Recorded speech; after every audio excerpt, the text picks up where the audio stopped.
अर्जी सागर जी महाराज की जय। चुल्लक श्री 105 साम्योग सागर जी महाराज की जय। चलिए आज के इस मंगल सभा का दीप प्रज्वलन करने के लिए श्रीमती कमला देवी जी बरजाते आए और साथ में श्रीमती भंवरी देवी जी सेठी आए और आज का दीप प्रज्वलन करेंगे। रुचिर दीप्ति करम शुभ दीपिकम सकल लोक सुखा करमोज्वलम तिमिरे जाल हरम प्रकरम सदा किले धरामि सुमंगलिकम मुदा। श्रीमती सुलोचना देवी पांड्या आए और इस सभा का मंगलाचरण करें। आचार्य श्री 108 विशुद्ध सागर जी महाराज की जय। राजकीय अतिथि घोषित शरमन मुनि श्री 108 अर्जित सागर जी महाराज की जय। चुल्लक जी 105 साम्य सागर जी महाराज की जय। नमस्ते। मंगलम भगवान वीरो मंगलम गौतमो गणी मंगल कुंद कुंदास्तो जैन धर्मस्तु मंगलम सर्वमंगल मांगल्यम सर्वधर्माणां शरणं सर्वधर्माणां जैनं जयतु शासनं जैनं जयतु शासनं जैनं जयतु शासन। नमोकार मंत्र है प्यारा इससे जग को तारा इस महामंत्र का जाप करो से लगे किनारा।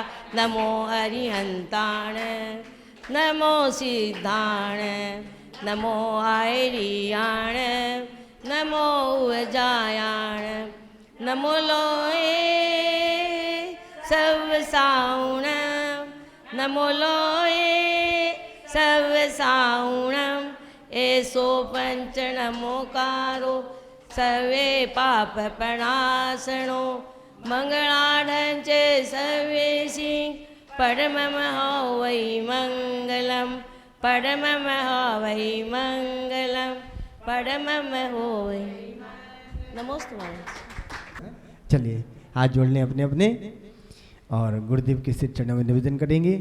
हे गुरुदेव अपनी मंगलमयी वाणी से हम सभी को कृतार्थ करें। हे गुरुदेव नमोस्तु नमोस्तु नमोस्तु। ओम नमः सिद्धेभ्यः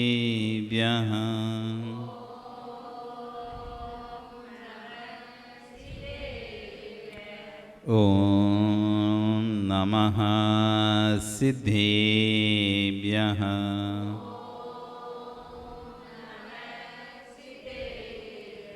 ओम नमः सिद्धेभ्यः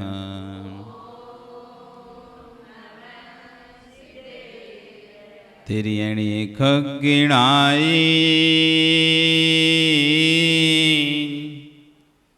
रुत्तारी मोहि शेर सिरेणि वियो आयरी राउ पसियो परवादिनियो भव्य जी लोए नमो अरिहंताणं नमो सिद्धाणं नमो आयरियाणं नमो वज्रायाणं नमो लोये सविशाणं। बोले अनंत नस्य परमेष्टि भगवान की आदिरम आदिनाथ भगवान की वर्तमान शशने महावीर भगवान की आचार्य श्री कुलभद्र स्वामी महाराज जी की गौड़ाचार्य आचार्य विराग सागर जी महाराज जी की आचार्य गुरु श्री ईश्वर विशुद्ध सागर जी महाराज जी की अहिंसा में विश्व धर्म की मुनि श्री अर्जी सागर जी महाराज की जय। चुल्लक श्री 105 साम्योग सागर जी महाराज की जय। भवबंधु वर्तमान शासन ने वर्धमान स्वामी के शासन में तीर्थंकर प्रभु की चरण निष्ठा में बैठकर हम सभी जिन देशना का श्रवण कर रहे हैं।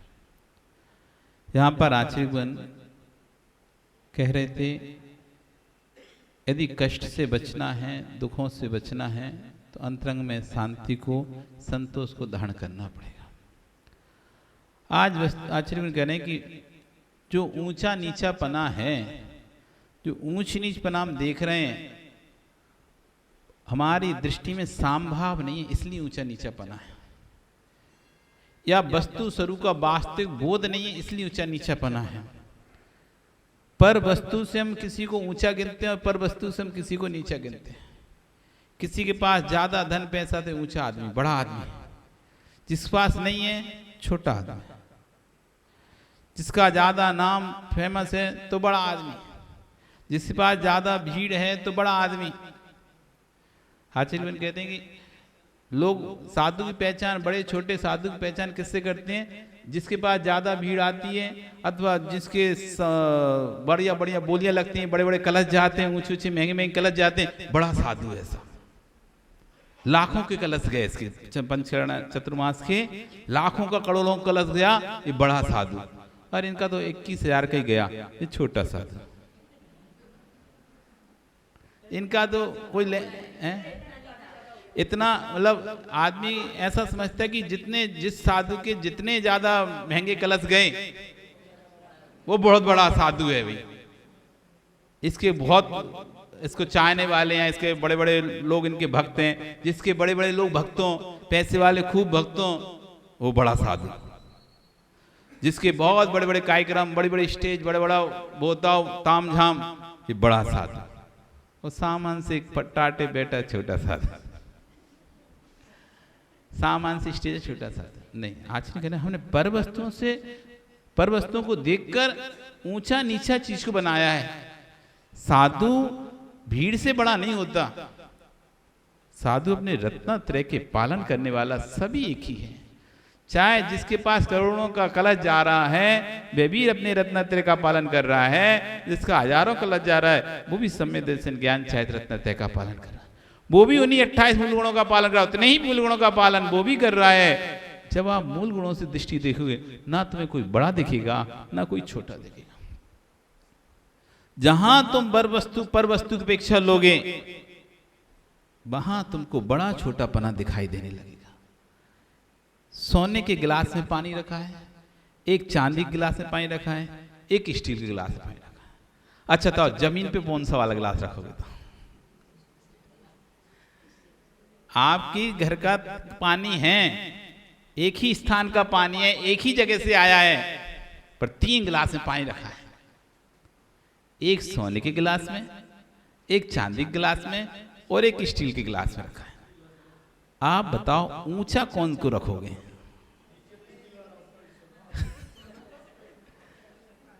नीचे स्टील वाला रखा जाएगा, जबकि पानी को देखते तो पानी तो समान था। पानी में कोई भेद था क्या? स्टील वाला पानी क्या प्यास नहीं बुझाएगा? स्टील वाला गिलास का पानी प्यास नहीं बुझाएगा क्या? जैसे सोने के गिलास में रखा पानी पियोगे प्यास बुझेगी, वैसे स्टील के गिलास में रखे पानी को पियोगे तब भी प्यास बुझेगी। लेकिन फिर भी हमें तो वो वाला चाहिए, तो ये तो पानी पीना है ना। आपके सामने 3 गिलास आए, लो पानी के लिए, तो पहले किस पे आ जाए? जबकि मिलना तो वो भी नहीं है तुम्हें, सोने का भी नहीं मिलना, चांदी का नहीं, स्टील का नहीं मिलना, कोई सा नहीं मिलना।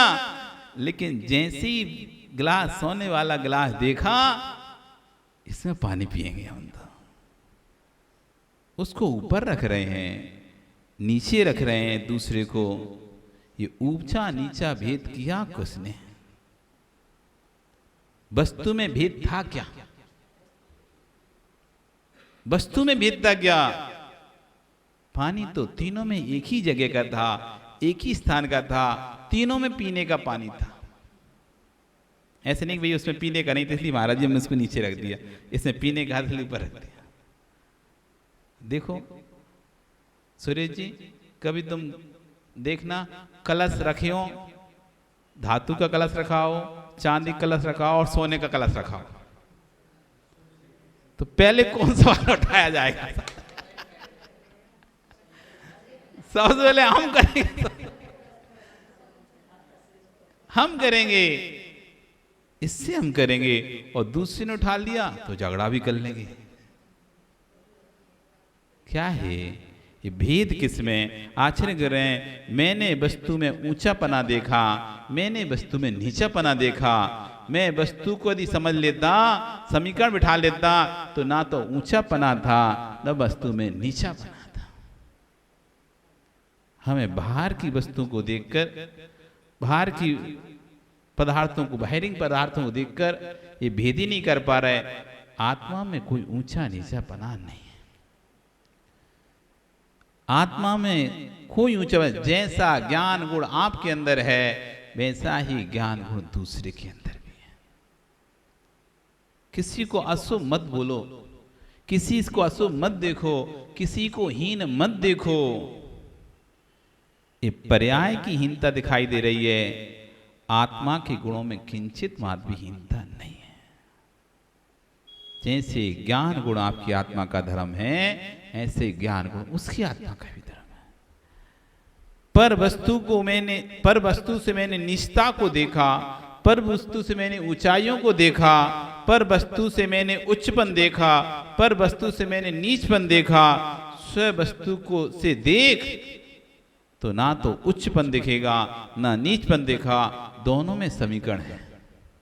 समझो ध्यान से, पर वस्तु में उच्चपन देखा, पर वस्तु में नीचापन देखा। सोने के कलश से भरा पानी, स्वर्ण कलश का पानी, रजत में रखा पानी, रजत का पानी।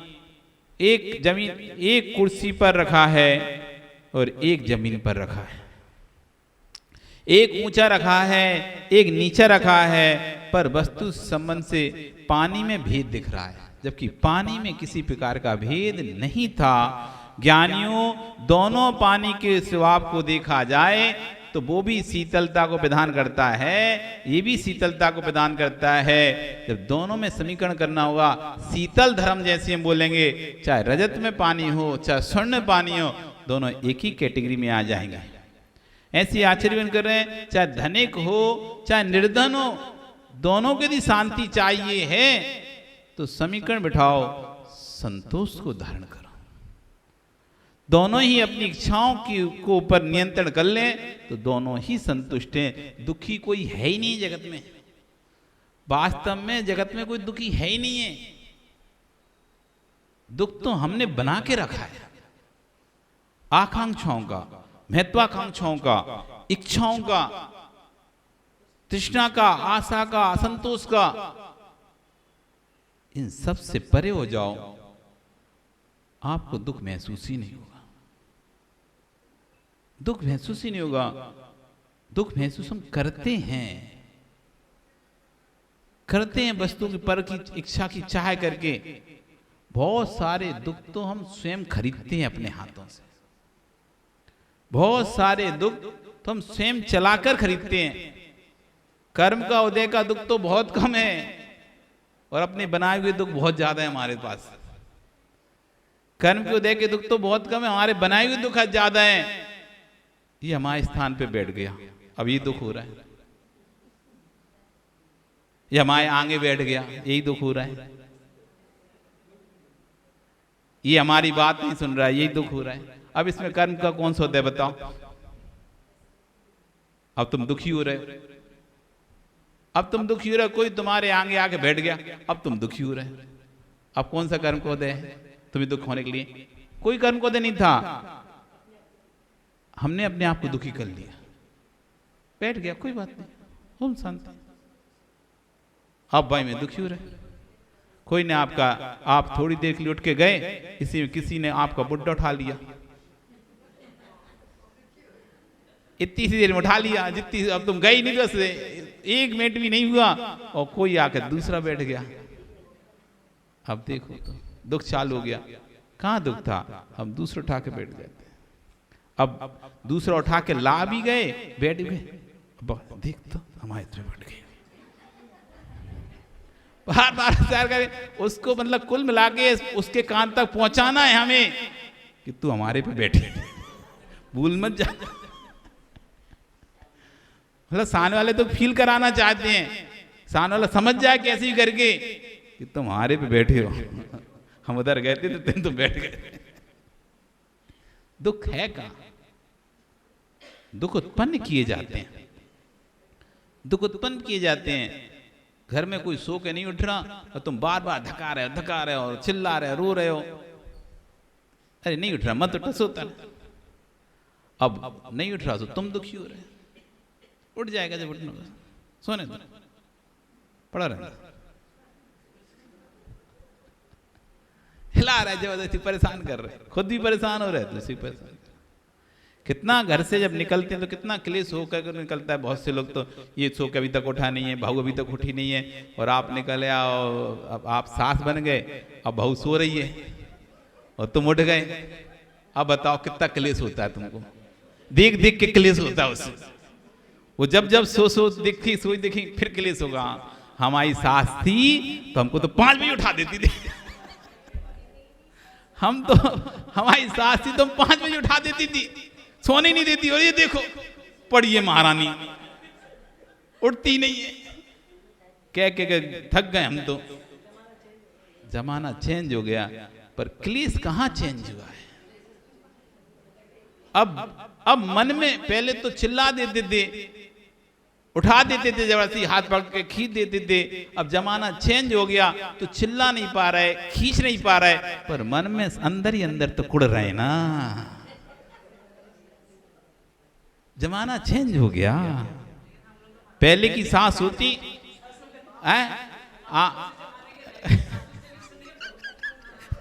तो पहले का जमाना था तो सासू आती, एक थप्पड़ देती, खुद क्या सो रही इतनी देर तक। पहले तो सो ही नहीं पाती, भाई मान लो बखत सो जाते तो पहले जान तो अपना गुस्सा उतार देती थी बहू पे। जो भी आता था तो मुंह में आता था बोल देती, कुछ भी कह देती। जमाना चेंज हो गया, अब बोल तो नहीं सकती पर खुड़ना तो अभी बंद नहीं हुआ है। अब बोल नहीं पाते पर अंदर ही अंदर तो मन में तो कलुषता आती है। और जब 2 सांसें मिल जाएं और दोनों की एक से ही दुख हो तो फिर देखो निकलती है कलुषता। अरे मैं भी परेशान हूं, वो तू भी परेशान है, मैं भी परेशान, वो नहीं उठती। फिर आपस में चर्चा, वो कलुषता फिर सामने निकलती है। उधर तो नहीं निकल पाई, बाहर निकलती। तो दुख था कहां? यदि हम समझ चुके थे कि जमाना बदल चुका है तो फिर अंदर ही अंदर हमें संक्लिष्टता नहीं होना चाहिए थी। यदि हमें समझ में आ रहा है कि जमाना बदल चुका है, फिर भी यदि हमारे अंदर संक्लिष्टता आ रही है तो हमें अभी तक समझ में आए नहीं अभी जमाना बदल चुका है। कहां बदला है? बदला होता तो संक्लिष्टता नहीं आती। समीकरण, अंदर में समीकरण बिठाना सीखो। जिसने समीकरण बिठाना सीख लिया वो कभी दुखी नहीं होगा, और जिसने समीकरण नहीं बिठाना सीख पाया वो सदैव दुखी होता है। चाहे परिवार के साथ हो, घर में हो, व्यापार में हो, रिश्तों में हो, समाज में हो, कहीं भी हो, धर्म के क्षेत्रों में हो, समीकरण तो हर जगह लगेगा। यदि आप समाज में भी एडजस्ट नहीं हो पा रहे तो आपके अंदर समीकरण नहीं है। आप घर में एडजस्ट नहीं हो पा रहे, आपके अंदर समीकरण नहीं है। आप व्यापार में भी एडजस्ट नहीं हो रहे तो आपके अंदर समीकरण नहीं है। आप कहीं एडजस्ट नहीं होते, दोस्तों में एडजस्ट होते नहीं, समाज में एडजस्ट नहीं हो, रिश्तेदारी में एडजस्ट होते नहीं है, तो कहाँ समीकरण है? क्योंकि जहाँ जहाँ एडजस्ट होना है आपको वहाँ समीकरण लगेगा। समीकरण में कुछ अपना होता है, कुछ दूसरे का होता है। कभी कुछ बात अपनी होती, कभी कुछ बात दूसरे की होती, तब जाके बैठता है समीकरण। तो कह रहे हैं दोनों के स्वभावों को देख लिया जाए तो पानी में समीकरण है, पानी में साम भाव है। जैसे पानी शीतल गुण से में साम भाव है, ऐसे जगत के प्राणी के चैतन्य में साम भाव है। जैसे पानी का चाहे स्टील के गिलास में, सोने के, रजत के गिलास में पानी है, इनमें साम भाव शीतलता गुण के कारण से सब में साम भाव है। ऐसी जगत के सभी जीवों को यदि आप एक दृष्टि से देखना चाहते हैं साम भाव, तो आपकी चेतनत्व गुण को देखो। सभी में चेतन है। जैसा दुख दर्द पीड़ा मुझे होगी, वैसी दुख दर्द पीड़ा उसको भी होगी। ऐसा जिस दिन भाव आ जाएगा आप कभी दूसरे को दुख दे ही नहीं पाओगे। एक गांव में 2 दोस्त रहते थे। एक का नाम था बिरजू और एक का नाम था सरजू। दोनों दोस्त थे घनिष्ठ, पर किसी बात को लेकर अचानक लड़ाई हो गई। और लड़ाई बढ़ते बढ़ते ऐसी कोई खेत में दोनों काम कर रहे थे, और काम करते करते लड़ाई इतनी अधिक बढ़ गई कि हाथापाई पर आ गई। और हाथापाई पर सामने जो हल वगैरह थे उससे लड़ाई होने लगी, और एक का हल दूसरे के पेट में घुस गया। सरजू ने बिरजू को मार दिया। इधर बिरजू का पिता तो था ही नहीं, मां अकेली थी, विधवा थी, अपने बेटे को खाना लेके आ रही थी खेत पर, और दूर से देखती कि ये दो आपस में लड़ रहे हैं, तो जब तक दौड़ी भागी आई तब तक तो काम खत्म हो चुका था। जब तक गांव के लोग आए, उसको उठाया, अस्पताल लेकर पहुंच पाए, तब तक तो व्यक्ति मर चुका था। इधर दूसरा मित्र भाग गया। सबने उस मां को कहा रिपोर्ट लिखाओ, पुलिस रिपोर्ट लिखाओ, और थाने में ले गए। थाने में रिपोर्ट लिखाई गई। पुलिस वाले ने खोजबीन करी और उस दूसरे मित्र को पकड़ लिया। पकड़कर अदालत में प्रस्तुत किया गया। अदालत में प्रस्तुत किया गया, और जब पेशी थी उस समय गवाही होनी थी। गवाही के समय मां को बुलाया गया, क्योंकि एक ही चश्मदीद गवाह थी जिसने मारते हुए देखा था, बाकी किसी ने देखा नहीं था। तो उसको बुलाया गया, और कहा गया कि देखो ये जो सामने खड़ा हुआ कटघरे में लड़का है, इसी ने तुम्हारे बेटे को मारा है। लड़के को सामने देखती है, एक गहरी नजर से देखने के बाद, जज साहब ये वो लड़का नहीं है, जज साहब ये वो लड़का नहीं है। जज साहब कहते हैं यही तो है आपने जिसका नाम लिखाया है। नहीं जज साहब, नाम भले ये होगा, लेकिन ये वो लड़का नहीं है, इसने मेरे बेटे को नहीं मारा। वकील कहता है क्या बात कर रहे हो तुम, केस हार जाएंगे। जज फिर से पूछता है, सारी देखने वाले जो थे, पंचायत के लोग, समाज के लोग, गांव के लोग, सब में बातें चीतें होने लगी, क्यों झूठ बोल रही है, क्या हो गया, अच्छा किसने इसको धमकी दी है, क्या दिया है, क्या हो गया। तीसरी बार जज ने पूछा, लास्ट बार पूछ रहे हैं, क्या ये वही लड़का है जिसने तुम्हारे बेटे को मारा है? नहीं जज साहब, ये वो नहीं है।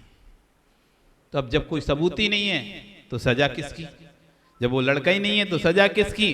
तो जज साहब ने उसे बाइज्जत बरी कर दिया। अब इधर जब माँ गांव में पहुंची तो गांव में पंचायत बिठाई गई। किसने तो गांव की नाक कटवा दी। सबने देखा है, सबको पता है कि इसने ही मारा है। और ये वहां जाकर सबके, एक तो हमने इतनी मेहनत कर उसे पकड़वाया और इसने सबके सामने झूठ बोला। इसको सजा देना चाहिए। माँ को बुलाया गया और माँ उससे पूछा गया कि तुमने झूठ क्यों बोला, इसका हमको उत्तर दो। तुमने पूरी समाज की, पंचायत की, गांव की नाक कटा दी। तुमने गलत काम क्यों किया? तो उसने कहा मैंने कोई गलत काम नहीं किया। रात्रि के समय में, कल रात को इसकी मां मेरे पास आई, रो रही थी, बिलक रही थी, मेरे बेटे को बचा लो, मेरे बेटे को बचा लो। मैं तो 10 दिन से सोई नहीं हूं। एक दिन भी ऐसा नहीं निकला जो मेरी आंखों से आंसू बंद हुआ हो। एक क्षण भी ऐसा नहीं है जो मैं रोई ना हूं। हर समय मेरी आंखों से आंसू निकल रहा था। जब इसकी मां मेरे सामने रो रही थी, बिलक रही थी, तब मुझे लगा कि जैसे मेरे बेटे के खोने का दर्द मुझे हो रहा है, मैंने गवाही दे दी तो इसका बेटा भी इससे बिछड़ जाएगा। ये भी वैसी तड़पेगी जैसे मैं तड़प रही हूं। मेरा बेटा तो वापस नहीं आएगा, लेकिन मैं अभी दूसरी मां को अपने बेटे के वियोग में नहीं तड़प पाऊंगी। मेरा बेटा तो अब वापस नहीं आएगा, वो तो चला गया, लेकिन मैं दूसरी मां को, अब एक और मां को किसी बेटे के वियोग में नहीं तड़पा सकती। मैं उसका, मुझे पता है ना बेटे के जाने का दर्द क्या होता है। वो क्या कर रही पंचायत में, तुमको नहीं पता, मुझे पता है बेटे के जाने का दर्द क्या होता है। जिसने बेटा खोया उसको पता है कि बेटे के जाने का दर्द क्या होता है। एक माँ ही दूसरे माँ के दर्द को समझ पाएगी। इसलिए मैंने सबके सामने बोल दिया ये वो लड़का नहीं, ये फीलिंग, ये दर्द महसूस करोगे ना तब जब दूसरे का अपने जैसा, तो कभी दूसरे पे उंगली नहीं उठा पाओगे, तो कभी दूसरे पे चिल्ला नहीं पाओगे। चिल्लाते इसलिए हो कि तुम्हें फील नहीं होता। जब तुम चिल्लाते तो स्वयं फील कर लो कि कोई जब मेरे ऊपर चिल्लाता तो मुझे कितनी पीड़ा होती है, और जब मैं चिल्ला रहा हूं तो सामने वाले को कितनी पीड़ा हो रही होगी। इसलिए नहीं चिल्लाना। जब कोई मुझे गाली देता है, कोई मेरे ऊपर टेंट कसता है, कोई मेरे ऊपर कमेंट कसता है, छीटा कसी करता है, तब मुझे कितना पीड़ा होती, कितना दुख होता है। जब मैं करता हूं तो उसको भी तो कितना दुख होता होगा। कभी आप जब ये भावना आपके अंदर समझ में आ जाए ना, फील, तो आप कभी किसी पे कमेंट कस नहीं कसोगे। तू तो बड़ी धर्मात्मा बन रही है, तू ही आगे आगे रहे, तू ही दे सब हार, तू ही दे। अरे ऐसा क्यों कसना किसी पे? कोई अपने परिणाम विशुद्ध करके दे रहा, अच्छी बात है। हम तो नहीं आ पा, लोग तो तुम दिन भर आ कैसे जाती हो? तुम्हारे घर में काम वाम नहीं है क्या? ऐसे छीटा कसी करते हैं। भाई आपको समझना चाहिए, एक शब्द यदि कोई मुझसे कहता तो मुझको कितना बुरा लगता, और यही शब्द मैं दूसरे से बोलता हूं तो उसको कितना बुरा लगता होगा। यदि ऐसा जिस दिन तुमको फील आ जाएगा ना, तो किसी से तुम चम्मच नहीं छिड़काओगे फिर। क्यों? तुम्हें फील आ गया कोई जब मुझसे चम्मच छिड़काता, फिर मैं ऐसे करके देखते हैं, हमने दिया नहीं और तुमने छिड़का लिया। तो अब सोचो जब तुम छिड़काते हो फिर उसको भी कैसा फील होता होगा, कैसा लगता होगा उसको। जैसे कोई तुमने दिया नहीं, बहुत देर से खड़े हो और तुमने दिया ना हो हार, और कोई पूछ ले काहे दे लिया, अब तो पीछे सरको। अरे उस समय तो ऐसी आग लगती है, इतनी देर खड़े, एक गिलास दिया नहीं और ये कह रही हटो पीछे सरको। आप सोचो तो ऐसी जब तुम दूसरे से बोलते हो उसको भी कितना कैसा फील होता होगा, कैसा कष्ट हो सकता। जब ये चीज तुमने फील कर लोगी ना, तो किसी पर तुम आक्षेप विक्षेप नहीं करोगे, किसी पर कमेंट नहीं कसोगे, किसी पर छीटा कसी नहीं करोगे। जिसके परिणाम है आ रहा है बहुत अच्छे हैं। कहाँ धर्म में परिणाम लगते हैं लोगों के, खेल पार्टियों में परिणाम लगते हैं, घूमने फिरने में परिणाम लगते हैं। ऐसे खोटे काल में भैया आ रहा है, बहुत है, आता रहे, बहुत अच्छी बात, बहुत अच्छी बात। ऐसी अनुमोदना करना चाहिए। ये होगी तब जब महसूस स्वयं के दर्द को करोगे। आपका ओ संतोष जी, यहाँ की घड़ियां तेज चलती हैं क्या? जल्दी समझ आता है, बातें नहीं पूरी होती। 3 लाइन पढ़ी हमने, टोटल 4 लाइन। अभी इतना बड़ा पेज पढ़ने का सोचे थे कि आज 2-3 पेज तो पढ़ ही देंगे, 4 लाइन ही पढ़ी। कोई बात नहीं, दवाई थोड़ी सी होती है, असर ज्यादा करती है। कल फिर आओगे पर आ रही तो फिर चर्चा करेंगे। बोली भगवान महावीर स्वामी की।